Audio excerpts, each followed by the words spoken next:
Ang ina, nalobat ako. Nalobat yung ilaw ko. Buti dala ko tong flashlight ko. Ayun o. Buti dala ko, may ilaw ako. Laking bagay talaga eh. Kinaming yung dadaanan ko. Pag walang ilaw. Napakadilim, hayop na yan. Dito ako sa bukid nadaan eh. Kasi pag-iikot akong layo. Buti dala ko tong flashlight ko. Ayun o. May ilaw na ako. Napaka useful.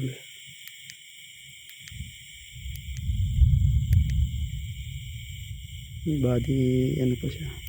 I-signal na din. Yung dalawa. Pag walang ilaw, grabe. Kaya laking pasalamat ko, nahanap ko talaga tong ilaw na to. Diba? Napakaliwanag niya. Sige, magbabike na ako. Baka habulin pa ako ng aswang dito eh.